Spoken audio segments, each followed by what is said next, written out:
সুপ্রিয় সুধীমণ্ডলী, আসসালামু আলাইকুম। আমি অধ্যাপক doctor Mohammad Jamal Abu Naser, general laparoscopic ও লেজার প্রক্টোলজি সার্জন। কর্মরত আছি সার্জারি বিভাগে এনাম মেডিকেল কলেজ ও হাসপাতালে। আজ আমরা কথা বলবো পালস কেন হয় এই বিষয়ে। এর আগে আমরা জেনে নেই পালস কি। আমরা জানি আমাদের বৃহদান্ত্রের সর্বশেষ যে অংশ সেটা হচ্ছে রেকটাম, এরপরে হচ্ছে অ্যানাল ক্যানেল। এই রেকটামের এখানে কোষণ থাকে, যেটাকে বলা হয় অ্যানাল কোষণ। কোষণ তৈরি হয় একটু মাংসের মতো একটা অংশ, যার ভেতরে শিরা থাকে। এই শিরাগুলো যখন ফুলে যায় তখন দেখা যায় যে বিভিন্ন কারণে ফুলে গেলে আস্তে আস্তে সেই অ্যানাল কোষণগুলো নিচের দিকে নেমে আসে, তখন এটাকে পালস বলে, বাংলায় যাকে বলা হয় অর্শরোগ। এখন আলোচনা করব পালসের প্রকার ভেদ বা শ্রেণী বিভাগ নিয়ে। পালস দু ধরনের হতে পারে, একটা হচ্ছে আভ্যন্তরীণ পালস আর একটা হচ্ছে বাহ্যিক পালস। বাহ্যিক বা এক্সটার্নাল পালস আমরা বলি যখন পালস অ্যানাল ক্যানেল বা পায়ুপথের বাহিরেই থেকে যায়, আর আভ্যন্তরীণ পালস বা ইন্টারনাল পালস বলা হয় যখন পালসগুলো বা অর্শগুলো পায়ুপথের ভিতরেই থেকে যায়।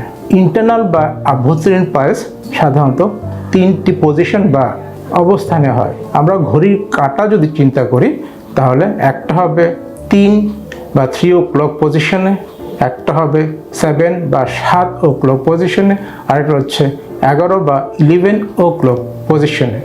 এছাড়াও এক ধরনের পালস আছে যেটা ইন্টারো এক্সটার্নাল, মানে সেটা ভেতর থেকে বাইরে এসে থাকে। এছাড়া আরেক ধরনের পালস আছে যেটাকে আমরা বলি প্রলাপস থ্রম্বোস এক্সটার্নাল পালস। এটা হচ্ছে পালস যখন পায়ুপথের বাহিরে এসে আটকে যায়, রক্ত চলাচলটা বন্ধ হয়ে যায় এবং ভিতরে আর ঢোকে না, প্রচণ্ড ব্যথা হয়, ফুলে যায়, সেটাকে আমরা বলি থ্রম্বোস প্রলাপস এক্সটার্নাল পালস।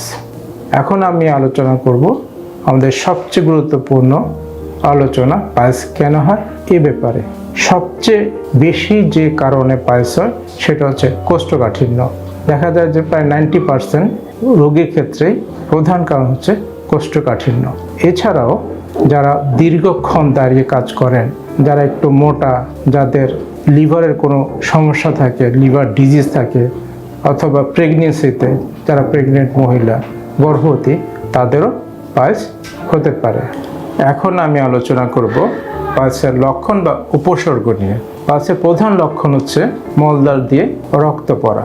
এছাড়াও মিউকাস বা জেলির মতো পদার্থ বের হতে পারে, চুলকানি হতে পারে এবং মল ত্যাগের সময় মাংসের মতো কিছু একটা বের হয়ে আসতে পারে। আমি বলেছিলাম একটু আগে আভ্যন্তরীণ পালসের কথা। এই আভ্যন্তরীণ পালসকে আবার এই লক্ষণগুলোর উপর নির্ভর করে 4 ভাগে ভাগ করা হয়েছে। প্রথম পর্যায় বা ফার্স্ট ডিগ্রি, দ্বিতীয় পর্যায় বা সেকেন্ড ডিগ্রি, তৃতীয় পর্যায় বা থার্ড ডিগ্রি এবং চতুর্থ পর্যায় বা ফোর্থ ডিগ্রি। প্রথম ডিগ্রি বা ফার্স্ট ডিগ্রি হচ্ছে এখানে মলত্যাগের সময় রক্তক্ষরণ হয় কিন্তু ভেতর থেকে মাংসের মতো কিছু বের হয় না। দ্বিতীয় পর্যায় বা সেকেন্ড ডিগ্রি হচ্ছে এখানে রক্তক্ষরণ হতে পারে কিন্তু মলত্যাগের সময় মলদ্বার দিয়ে মাংসের মতো কিছু একটা বের হয়ে আসে, যেটা আবার আপনি নিজে নিজে ভিতরে চলে যায় বা ঢুকে যায়।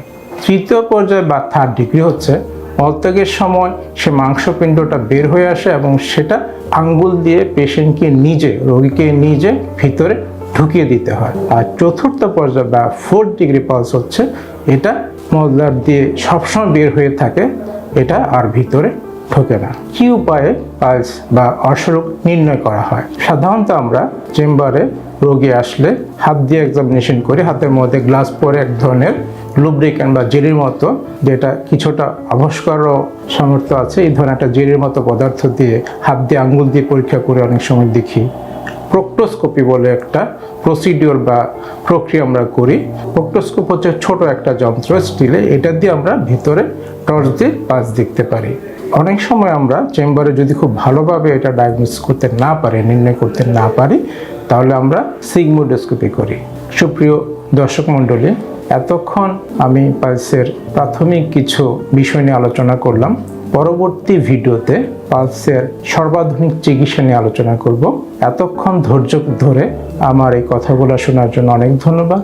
সবাই ভালো থাকবেন, সুস্থ থাকবেন। আল্লাহ হাফেজ।